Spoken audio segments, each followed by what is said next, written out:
Hello friends, இன்றைக்கி உழைப்பாளர்கள் தின வாழ்த்துக்கள் எல்லாருக்கும். இன்றைக்கி சிறுதானியம் வச்சு தான் கொழுக்கட்டை பார்க்க போகிறோம். அது எப்படி பண்ணுறதுன்னு பார்க்கலாம். மாவு ஆல்ரெடி நான் நல்லா மிஷினில் அரைச்சி வச்சுருக்கிறேன்.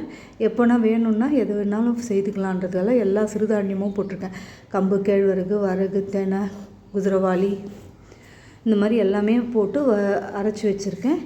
இதுலேயே 200 கிராம் மாவு எடுத்துக்கிட்டேன்.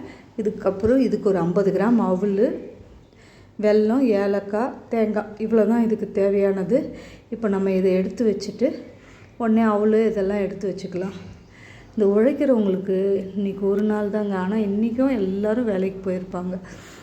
இதில் உழைப்பாளர்கள் சொன்னாலே இந்த என்னை பொறுத்த வரைக்கும் எனக்கு ஞாபகம் வருது, இந்த கல் மண்ணெல்லாம் சுமக்குறாங்க பார்த்திங்களா வெயிலில், அவங்கள தான் எனக்கு ஃபஸ்ட்டு ஞாபகம் வரும். அவ்வளோ கஷ்டம், அவ்வளோ உயரத்துக்கு எடுத்துகிட்டு போவாங்க.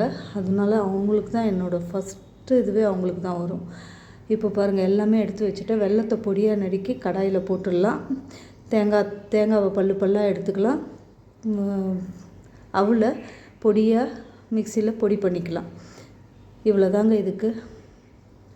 நம்ம வாழ்க்கையில் கழுகு மாதிரி இருக்கணுங்க. மேலே கழுகு எப்போவுமே உயரத்தில் தான் பறக்கும், அது கீழே வரவே வராது. இறத்தேட மட்டும்தான் வரும். தனக்கு தேவை, பசி அப்படின்னா மட்டும்தான் இறங்கி வருமே தவிர வேறு எந்த காரணத்துக்கும் இறங்கி வராது. வாழ்க்கையில் நம்மளும் அப்படி தான் இருக்கணும். எதுக்காகவும் இறங்கி எல்லாத்துக்கும் இறங்கி போனால் நம்மளுக்கு மரியாதையே இல்லாமல் போயிடும். அதனால் இறங்கி போகிற இடத்துல மட்டும் இறங்கினா போதுமே தவிர நம்மளுக்கு அதனால் ஆதாயம் இருந்தால் இறங்கி போகணும், இல்லையா இக்னோர் பண்ணிட்டு போய்கினே இருக்கணும். இந்த கான்செப்ட் பிடிச்சிருந்தா கண்டிப்பாக லைக் பண்ணி கமெண்ட் பண்ணி ஷேர் பண்ணுங்கள் ஃப்ரெண்ட்ஸ். இப்போ நல்லா தண்ணி வெல்லம் கரைஞ்சிருச்சு. இதை வடிகட்டிக்கலாம். நம்ம வடிகட்டி எடுத்துகிட்டு திரும்பவும் ஊற்றி அதுக்கப்புறம் மாவு எல்லாத்தையும் ஒன்றா போட்டு மிக்ஸ் பண்ணிக்கலாம். வேகணுன்றதெல்லாம் கிடையாது, ஏன்னா நம்ம ஆவியில் வேக வைக்க போகிறோம் இதை. இப்போ பாருங்கள், இதில் மாவு அப்படியே கொஞ்சம் அந்த உடச்சி வச்சுருக்க அவல், தேங்காய், ஏலக்காய், உப்பு கண்டிப்பாக ஒரு பிஞ்சு போட்டால் தான் வெல்லத்தோட இது டேஸ்ட் இனிப்பு எடுத்து கொடுக்கும். அதனால் எந்த ஸ்வீட் பண்ணாலும் கொஞ்சோண்டு ஒரு பிஞ்சு அளவு உப்பு போட்டுருங்க. இது நல்லா கிண்டிட்டு ஆற விட்டுட்டு நம்ம கொழுக்கட்டை பிடிக்க போகிறோம். பிடிச்சி அதுக்குள்ளே ஒரு இட்லி பாத்திரமோ ஏதோ ஒன்றுத்தில் கொஞ்சம் தண்ணி, ஆவி கட்டுற பாத்திரத்தில் தண்ணி எடுத்து உள்ளே வச்சிடலாம். அது நல்லா ஆவி வரும்பொழுது இந்த கொழுக்கட்டையாக இதை பிடிச்சி உள்ளே வச்சு வேக வச்சு எடுத்துட்டோம்னா சூப்பரான சிறுதானிய கொழுக்கட்டை, இனிப்பு கொழுக்கட்டை ரெடி ஆகிடும். இதையே நம்ம காரமும் செய்யலாம். அது ஒரு நாளைக்கு போடுறேன். இதை வச்சு ரொம்ப சிம்பிள். குழந்தைங்களுக்கு ஈவினிங் ஸ்நாக்ஸாக ஒரு 10 நிமிஷம் காஃபி போட்டு இல்லை அவங்களுக்கு ஏதாச்சும் ஹெல்த் ட்ரிங்க்ஸ் கொடுக்குற டைமில் இதை செய்து கொடுத்தோம்னா குழந்தைங்க நல்லா விரும்பி சாப்பிடுவாங்க. இது இந்த சத்து மாவு கிடைக்குது பார்த்திங்களா, அந்த டேஸ்ட்டில் இருக்கும்.